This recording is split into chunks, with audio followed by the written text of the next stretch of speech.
And I think just double clicking very specifically from a lens of US India cross border, right? So I'm now seeing a new generation of founders building software applications, serving at least in the early stages Indian customers, right? And Indian customers like big banks or fintech companies are fairly advanced and Yeah. fairly challenging to serve as customers. So you get Yeah. to a certain point, and then of course founders now have global ambitions, so they kind of now want to do early validations in the US and enter the US market, right? Eventually, what are some of the things that these founders should be aware of, right? In terms of product in particular, right? Like how will the roadmap change, design sensibilities, maybe security, how they sell it, right? Like what are some of those things? So security, I believe, has become reasonably standardized. I'm not Hmm. saying it is the same. So you need to obviously like keep most countries now have territorial limitations, and that is something you will need, especially in regulated industries. But I do feel, especially most things being on AWS or Azure, you can move things Docker to Docker between between AWS sites. So I think some of those things have become easier, but the workflows and the regulation actually has not. So the workflows, I mean, something as simple as like the MENA region is or the localization with respect to language. Some of those things can be a big issue, uh, and that is the whole design aspect. And then workflows kind of also stem from regulation. So even between US and Canada, we have customers in US and Canada. There are things that you might think of them as very similar countries, and for the most part they are, but the regulations actually are materially different, and we have to be very very mindful when selling into Canada that what is important for them is actually very different, which again makes US in some ways a kind of a lucrative spot because it's a big market for most people. And if you crack US, then subsequent things become easier. Depending on the industry, by the way, I must say that US should not be thought of one market, but it might just be like 50 different markets, one for each state. A lot of labor laws, a lot of finance laws are extremely driven by the state, and so there are some states that are very conservative, and that itself might create opportunity for you. Someone's like state being conservative can create an opportunity for good software, or it might be extremely liberal or permissive, in which case there's different kinds of opportunities. But one of the things people do not appreciate is the word like United States is actually like a collection of 50 different states, and the regulations, especially with respect to labor, hiring, firing, financial services, healthcare, are very, very different. Healthcare, again, insurance requirements between California and Nevada next door are extremely important. So if you're basically doing anything in the medical space or you're serving hospitals, some of these things become substantially relevant as you think about building the product. So globalization is kind of important. I think coming to the US is important. Be prepared for some of these workflow uh, opportunities that come out of some local rules and regulations, because that is a massive market. Design sensibilities, kind of, you have to visit people, sit down with them, understand what kind of clicks with them. With the advent of ChatGPT, it's become really easy to actually test out a bunch of things. Like if you have 6 different ideas, just test all 6 of them nowadays, and that is something you should definitely leverage. So yeah, I think that makes it pretty easy. I think I definitely encourage people to mindfully but aggressively think about globalization from very early on.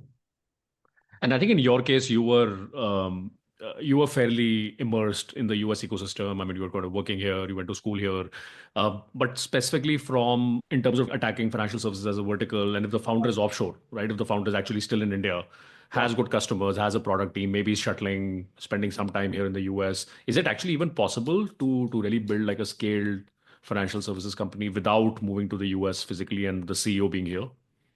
Oh, I do think it's possible. I mean, I don't. You definitely need good people on the ground. There is a lot of opportunity from creating very bespoke workflow. There's obviously a lot of these deals are 5-figure, 6-figure deals. So a lot of our deals are 6 figures. So it is important that you tell people that you're real. For example, um, so you have to visit, you have to travel. But I know there are many companies that have been built without anyone explicitly being here. I do want to caveat it. A lot of people, obviously, the CEO ends up also being the chief like customer officer, the chief product person. And those are roles which you need to meet customers very frequently. So it is less about the sales cycle, and especially since COVID, people have increasingly become very comfortable uh, doing business, making deals over Zoom. But actually, the product experience and then the customer service, customer success aspect of it uh, is just far better when you visit people in person. Jason Lemkin has an article, something which is along the lines of like, I've never lost a customer who I have visited in person. And especially in the early days where every customer matters, every customer you want to retain, every involuntary churn is important to kind of get ahead of. I think visiting people is important. So you should be available and ready, but you don't need to be here as a CEO. You probably need to be here more in the customer success persona and then the product persona.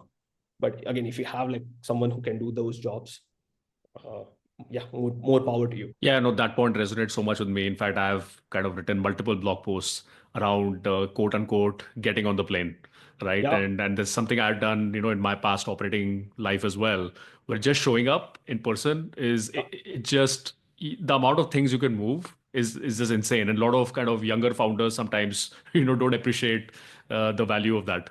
yeah. And again, financial services, the systems can get archaic. So it's like you can sit on your fancy ass MacBook and be like, look, my product looks so fancy, and then your user may not actually have a decent screen, and as a result of it, it becomes like a challenge. And I'll exactly tell you what I mean, because we had a button in our UI that was it was something like a speed button, like what is the 1x 2x kind of button, and it was very delicately designed, to put it nicely.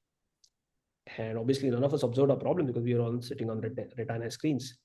But a couple of our users went like a full year maybe without even seeing that button because they just didn't render properly. And it was only when we visited them, then they're like, why are you sitting through this thing at 1x? She's like, yeah, it's like very frustrating. Like, why don't you speed it up? She's like, what do you mean speed it up? How do I do it? And then we were also peering at her screen, and we saw it because we knew it was there, but just not something that you appreciate until you actually are sitting side by side with them. And that is one big reason. So something that works in a certain way on your MacBooks may not work the same way uh, in your consumers laptops. Yeah, I mean, the word that comes to mind is, I think, empathy. I think Exactly. that'll only come in when you are, sitting with the customer, and so uh, whatever time you're spending, it's not enough. Yeah, So that's what that's the thumb rule I've learned. correct. I agree. I think even in the I have no reason to be necessarily in the Bay Area. Realistically, very few of our customers are even within the 20-mile radius, but you get on a plane often.